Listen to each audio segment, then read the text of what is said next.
எல்லாருக்கும் வணக்கம். ரொம்ப நாளாச்சு ஒரு கோவில் வீடியோ போட்டு. ஆனால் இது ரொம்ப விசேஷமான ஒரு கோவிலுங்க. அதனால தான் இதை பர்டிகுலராக இதை பற்றி டீட்டெயிலாக நிறைய விஷயங்கள் இன்றைக்கி உங்களோட ஷேர் பண்ண வந்திருக்கேன். இது நம்ம திருவள்ளுவர் அப்படிங்கிற இடத்துல இருக்கக்கூடிய வீரராகவ பெருமாள் கோவில். இந்த கோவில் நிறைய சிறப்புத்தன்மை வாய்ந்த ஒரு இடம்.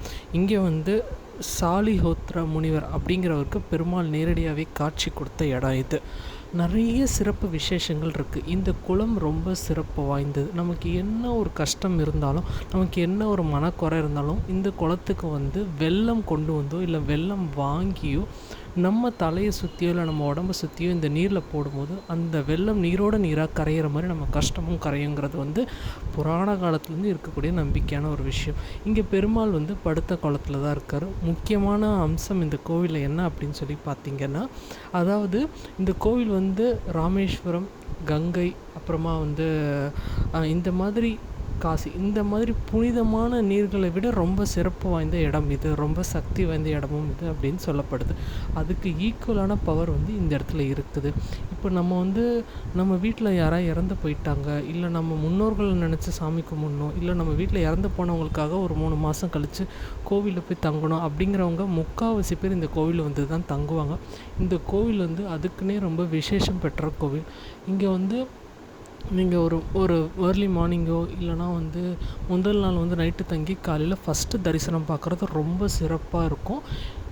அவ்வளோ விசேஷமும் இருக்குது இந்த கோவிலில். அதுவும் இல்லாமல் இறந்தவங்களுக்காக நம்ம நினச்சி இந்த கோவிலில் தங்கி பெருமாளை வழிபடும் போது அவங்க மோட்சம் அடைஞ்சு சொர்க்கத்துக்கே போகக்கூடியதாக ஒரு நம்பிக்கை இருக்குது இந்த கோவிலில்.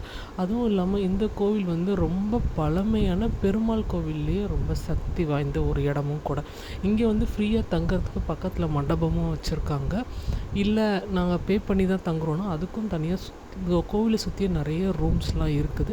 ஃப்ரீயாக தங்குறது ஒரு ஆளுக்கு 50 ரூபா கொடுத்து அப்படியே ஃப்ரீ ஹாலில் படுத்துக்கிறாங்க. ரொம்ப கூட்ட நெரிசல் ரொம்ப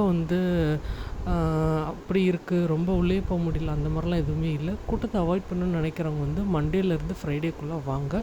பட் புதன்கிழமை எப்போவுமே பெருமாளுக்குரிய தினங்கிறதுனால கொஞ்சம் கூட்டமாக இருக்கும். சனிக்கிழமை அமாவாசை ரொம்ப விசேஷமானது. ஸோ அன்றைக்குமே கூட்டம் இருக்கும். ஸோ இந்த வீரராகவ பெருமாளை வேண்டி உங்களுக்கு இருக்கிற தீராத கஷ்டத்தையும் அவர் பாதத்தில் வச்சுட்டு வெல்லம் வாங்கி போட்டுட்டு போங்க, எல்லாமே சரியாகும். இன்னும் ஒரு பியூட்டிஃபுல்லான ஒரு அழகான ஒரு வீடியோவில் உங்களை மீட் பண்ணுறேன். நன்றி, வணக்கம்.